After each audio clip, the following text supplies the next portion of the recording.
교회여름은 사람마다 다 관심이 있는 분야가 있습니다. 그래서 이렇게 누구를 만나거나 무슨 일을 하거나 그 관심 있는 것을 늘 먼저 이렇게 바라보게 됩니다. 예전에 어떤 분 이런 얘기도 하시더라고요. 아내가 임신한 다음에 세상에 나가보니 임신한 사람들이 너무 많이 있다고 그런 얘기를 했습니다. 그 마음의 관심이 그렇게 집중이 되니까 그 전에 보이지 않던 것들이 이렇게 보이게 되었던 것이었습니다. 그렇다면 여러분, 하나님께서는 우리들을 보실 때 어떤 점을 무엇을 보신다고 이렇게 생각하십니까? 하나님의 관심은 우리 영혼에, 그리고 우리의 믿음에 있고, 하나님께서는 우리들의 믿음을 늘 살피십니다. 그리고 믿음 있는 사람이 되어서 하나님 의지하면서 살아가기를 하나님께서는 원하십니다. 그래서 또 하나님께서 우리들의 믿음이 날마다 성장해 갈 수 있도록 그렇게 우리들의 삶을 이렇게 이끌어 가십니다. 여러분, 믿음이 자란다는 것은 어떤 것입니까? 이 믿음이 자란다는 것은 우리들의 안목이 변화되어서 이 하나님이 보시는 것을 보게 된다는 것, 그리고 또 하나님의 마음을 품고 살아가게 되는 것을 의미합니다.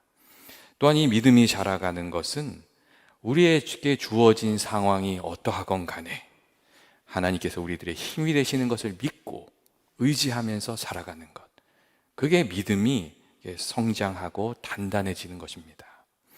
어떤 이들은 하나님을 믿는다고 하면서 말로만 믿고 생각으로만 믿고 정말 믿음의 삶을 살아야 될 때는 그렇게 살지 못하고 늘 흔들리는 그런 분들이 있습니다. 여러분, 왜 그렇습니까? 상황이 바뀔 때마다 흔들리는 이유는 그 믿음의 뿌리를 단단히 내리지 못해서 그렇습니다. 믿음이 도전이 이렇게 찾아올 때 그것을 기회로 삼아서 믿음의 뿌리를 깊이 내려야 되는데 그렇게 내리지 못하면 늘 흔들리게 되는 것입니다.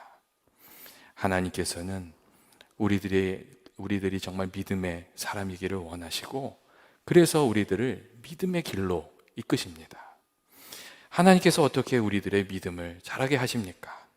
먼저 하나님께서 우리들에게 하나님의 은혜를 주심으로 그 은혜를 힘입어서 믿음의 사람 되게 하십니다. 로마서 10장 17절 말씀처럼 사실 우리들의 믿음은 하나님의 말씀으로부터 시작이 됩니다. 우리가 하나님의 말씀을 듣고 그 말씀이 우리들의 마음에 심기워지면 거기서 믿음의 싹이 터서 믿음이 이제 자라기 시작하는 겁니다. 그리고 하나님께서 그 하나님의 말씀으로부터 시작된 믿음이 자라날 수 있도록 하나님의 은혜를 주십니다. 우리가 기도할 때 기도 응답을 주셔서 믿음이 자라게 하시고, 우리가 성경을 읽을 때에 깨닫는 마음을 주셔서 그 믿음이 자라게 하시고, 우리가 기도할 때 하나님 또 우리 마음 가운데 찾아와 주셔서 믿음이 자라게 하십니다. 그래서 우리가 이렇게 하나님께 나아가면 하나님 은혜 주셔서 믿음이 자라게 하십니다. 그리고 우리가 그래서 이제 그런 경험을 많이 합니다. 이 예수 믿는 사람들이 이렇게 기도 응답 받고 막 기뻐하는 모습들을 많이 봅니다. 여러분, 왜 그렇습니까?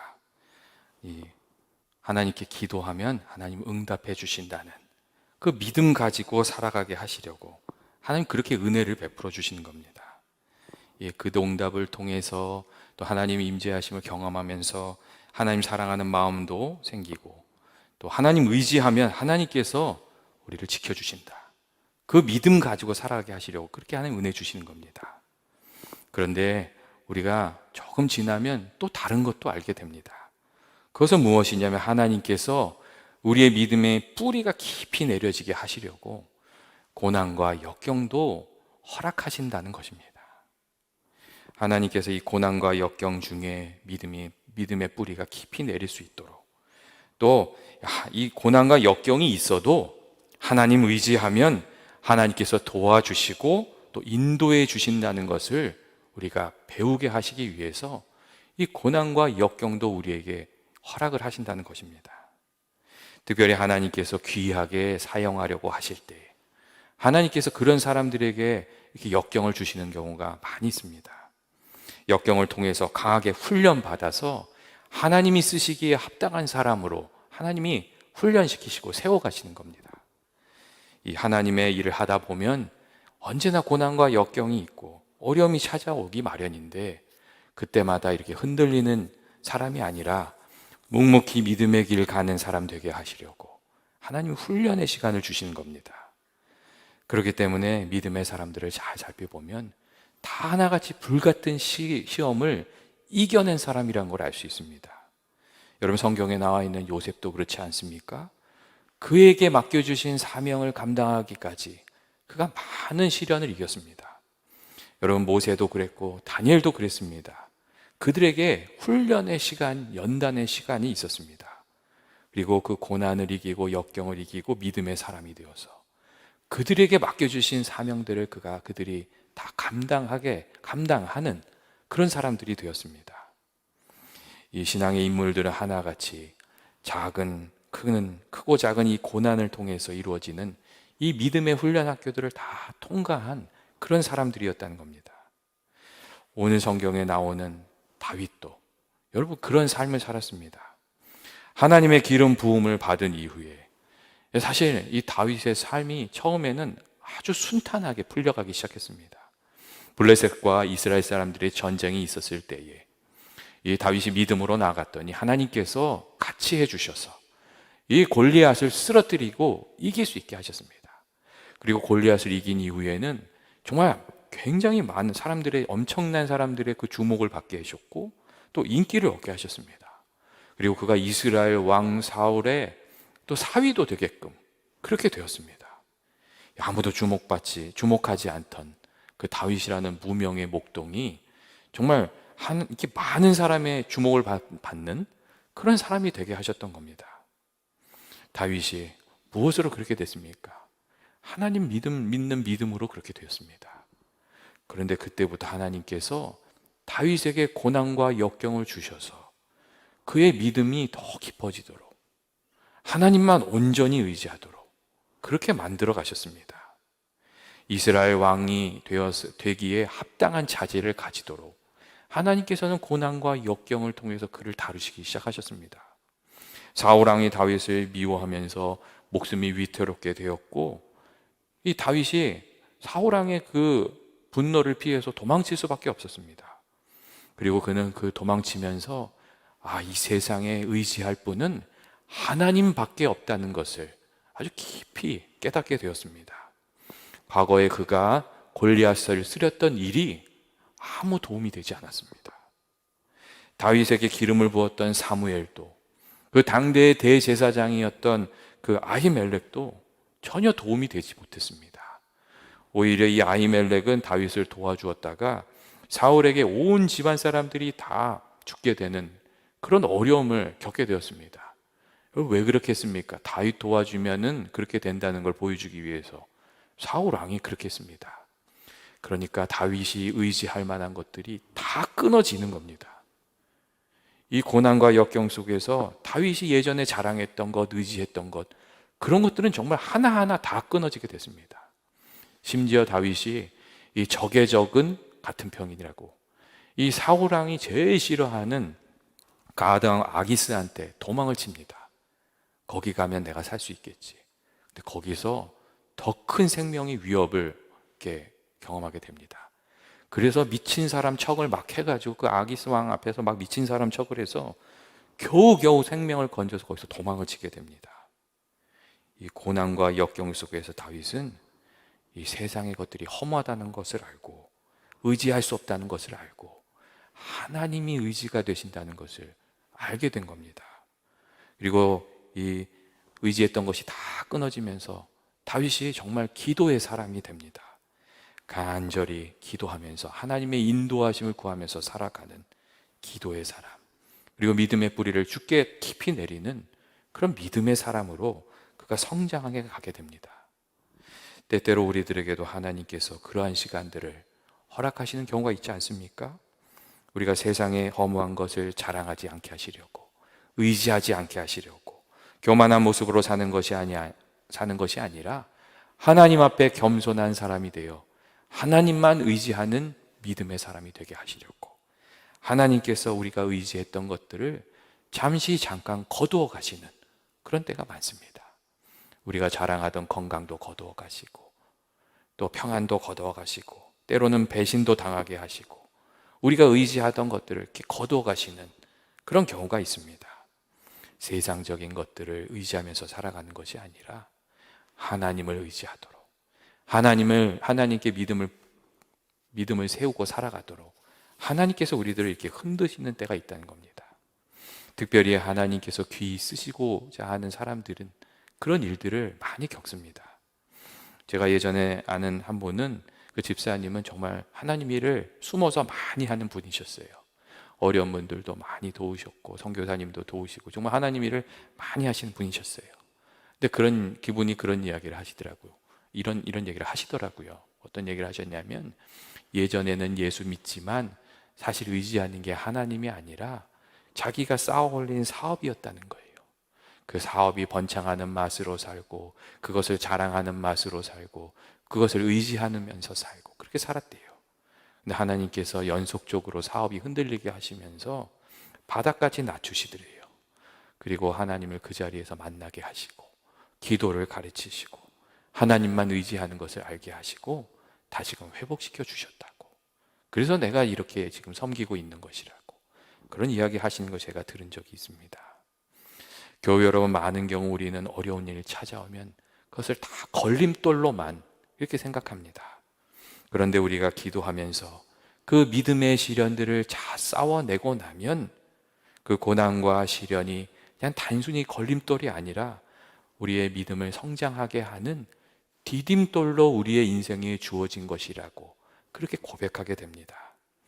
고난과 역경을 통해서 우리가 하나님을 더 깊이 알게 되면, 우리의 기도가 더 간절해지면, 그리고 우리의 마음이 더 주님 앞에서 순결해지면, 그때는 그 어려움, 그 고난이 걸림돌이 아니라 디딤돌이라는 것입니다.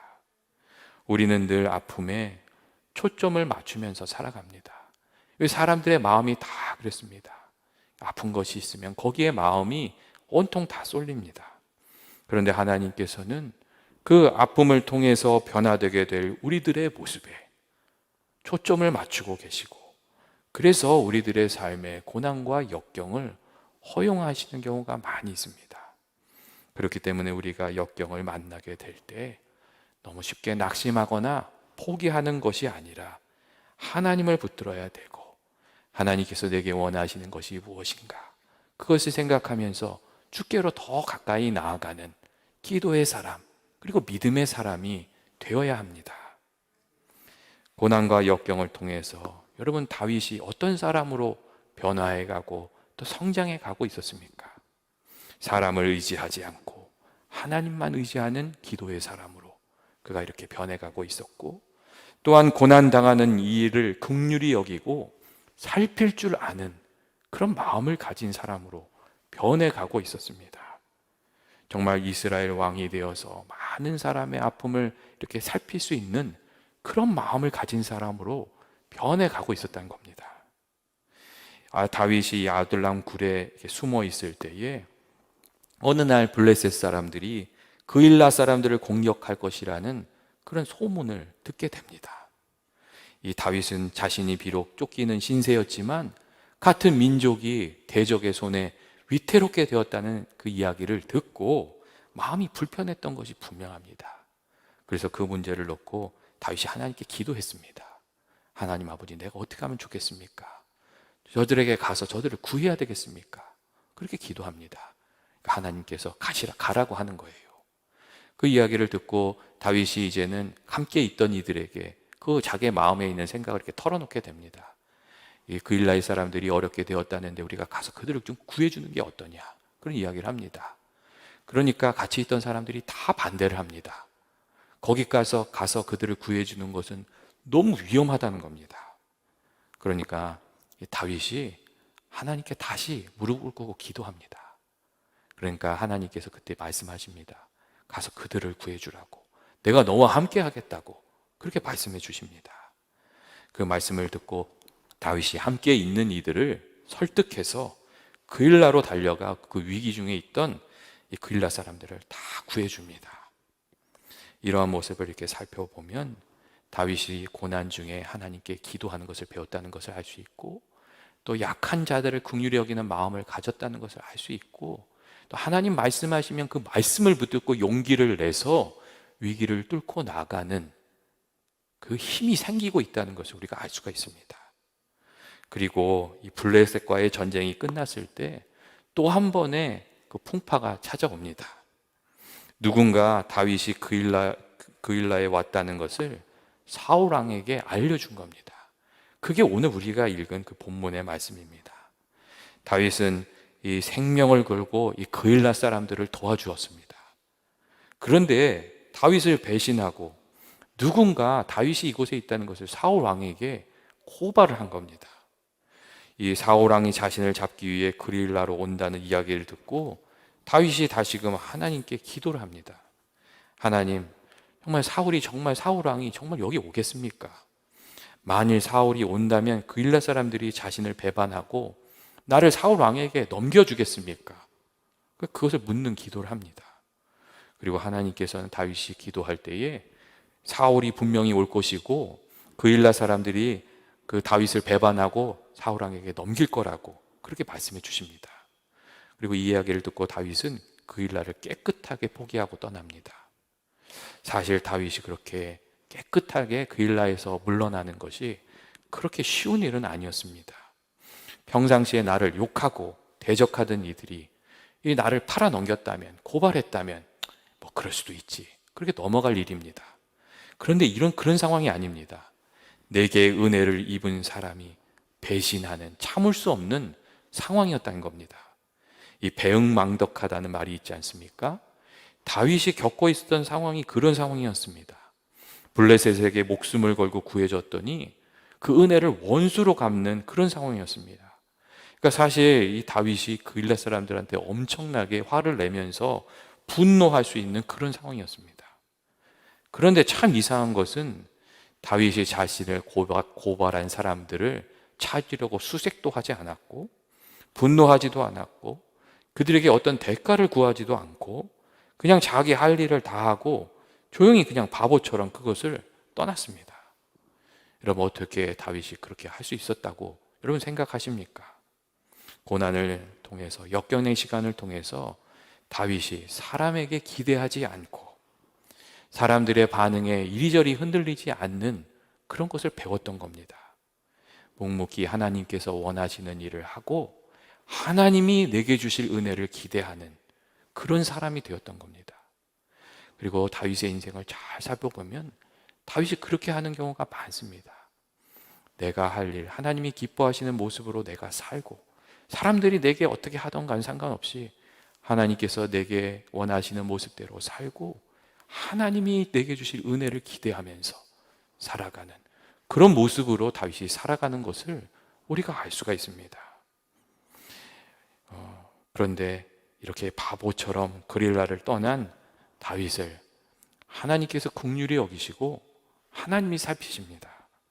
오늘 14절 말씀을 보시면 그런 이야기가 나옵니다. 다윗이 광야의 요새에도 있었고 또 광야 산골에도 머물렀으므로 사울이 매일 찾되 하나님이 그를 그의 손에 넘기지 아니하시니라 하는 말씀이 있습니다. 사울 왕이 다윗의 목숨을 빼앗으려고 계속 쫓아다녔기 때문에 다윗이 한 곳에 있지도 못했고 광야의 요새도 있었고 또 광야 산골에도 있었다는 겁니다. 그런데 하나님께서 사울 왕이 쫓아올 때마다 막아주셔서 지켜주셔서 그를 보호해 주셔서 이 사울 왕에서부터 이 다윗이 잡히지 않게 늘 이렇게 도와주셨다, 그런 말씀입니다. 사람들은 똑똑하고 힘이 있는 사람들만 잘 되는 것으로 생각합니다. 그런데 성경은 하나님께서 살펴주시는 사람에게 은혜가 있다고 그렇게 말씀해 주십니다. 그리고 하나님이 살피시는 사람들은 소위 세상에서 잘난 사람들, 자기 뜻을 앞세우고 자기 마음대로 행동하는 사람들, 교만한 사람들, 그런 사람들이 아닙니다. 조금은 바보 같지만 다윗처럼 하나님의 마음을 헤아리고 하나님이 원하시는 길을 걸어가는 사람들, 그리고 하나님께서 내게 주실 은혜를 의지하면서 살아가는 사람들, 그런 사람들이 하나님께서 살펴주시고 또 도와주시는 사람들입니다. 하나님께서 그렇게 살펴주시면 정말 안 될 것 같은데도 길이 열리고 또 넘어지지만 다시 일어나게 하시고 또 사방이 다 막히면 하늘의 문을 열어주셔서 하나님께서 살게끔 그렇게 인도해 주시는 겁니다. 사실 이 다윗이 사울을 피해 다니다가 마온 그 황무지에서 완전히 포위돼서 정말 목숨을 잃게 될, 완전히 이렇게 사로잡힐 수 없는 그런 상황에 처한 적도 있었습니다. 사울 왕이 이렇게 단단히 벼르다가 딱 다윗이 그 마온 황무지에 들어갔다는 얘기를 듣고 군사들을 다 불러가지고 철통같이 그냥 포위를 해버렸습니다. 그러니까 다윗이 할 수 있는 일이 없는 상황이었습니다. 그런데 그때도 하나님이 길을 내십니다. 하나님이 길을 어떻게 내시냐면 갑작스럽게 블레셋 군사를 움직이셔서 블레셋 군사들이 막 쳐들어오게 만드시는 겁니다. 그러니까 할 수 없이 사울왕이 포위를 뚫고 블레셋과 싸우러 나가게 됩니다. 그렇게 다윗이 구원을 얻었고, 다윗은 그 자리를 셀라 하마 느곳이라고 불렀습니다. 이 말은 분리하는 바위, 구원의 바위라는 그런 의미입니다. 내가 그 포위망을 끊을 수 없었는데 하나님께서 그것을 끊어주셨다는 겁니다. 그리고 그렇게 나를 구해주셨다고. 이 다윗이 고백을 하면서 그 자리를 셀라하마 느곳이라고 그렇게 불렀습니다. 여러분, 우리가 하나님만 의지하며 살아도 될까 하는 의심이 생길 때가 많습니다. 그런데 우리가 정말 하나님만 온전히 의지하면 하나님께서 우리들을 지켜주시고 우리에게 필요한 것들을 공급해 주십니다. 그리고 그렇게 우리가 하나님 믿고 의지하면 우리가 고난과 역경이 찾아올 때마다 더욱 믿음의 뿌리를 깊게 내리게 됩니다. 그런데 우리가 하나님을 단단히 붙들지를 못하는 겁니다. 하나님께 온전히 맡기면서 살아가지를 못합니다. 그래서 하나님께서 믿음을 가지라고 우리에게 늘 말씀하십니다. 여러분, 하나님께 맡긴다는 것이 그냥 하나님 다 하세요, 그리고 그냥 나는 아무것도 안 하는 그런 것은 아닙니다. 하나님께 맡긴다는 것은 하나님께 내게 처해 있는 문제를 기도드리는 것을 말하고, 하나님께서 내게 주시는 일들, 내가 할 수 있는 일들을 성실하게 감당하는 것을 말하고, 그 다음에 우리에게 부족한 것들은 하나님께서 채워주실 것을 믿으면서 나아가는 것, 그게 하나님께 맡기면서 살아가는 겁니다. 교회 여러분, 우리가 어떻게 믿음의 뿌리를 깊이 내려가야 되겠습니까? 우리에게 처한 어려움과 역경이 있을 때 기도함으로 믿음의 뿌리를 깊이 내리는 저와 여러분이 되시길 원합니다. 그리고 주님께서 내게 주신 일에 최선을 다하고 나머지는 하나님께서 채워주실 것을 믿고 믿음으로 나아가는 겁니다. 유명한 조각가 미켈란젤로가 한 번은 훌륭한 조각 예술품을 만들기 위해 커다란 대리석을 정과 망치로 막 쪼개고 있었습니다. 그때 어떤 사람이 다가와서 그 좋은 대리석을 이처럼 많이 깨버리면 그거 너무 낭비하는 것 아닙니까? 그런 이야기를 했습니다. 그러자 미켈란젤로가 이렇게 얘기했다고 합니다. 이 대리석이 깨어져 나가야 비로소 조각상이 살아나게 되는 겁니다. 그런 이야기를 했다고 합니다. 때때로 하나님께서 우리 삶에 있는 것들을 떨어내기 위해서 고난과 역경을 주시는 때가 있습니다. 우리 삶에 있는 것, 떨어져 나가는 것, 그것은 다 아픈 일입니다. 하지만 그런 것들이 떨어나가고 우리가 하나님을 온전히 의지하게 될 때 우리의 영혼이 살고 우리가 정말 하나님 보시기에 아름다운 믿음의 사람이 되는 줄 믿습니다.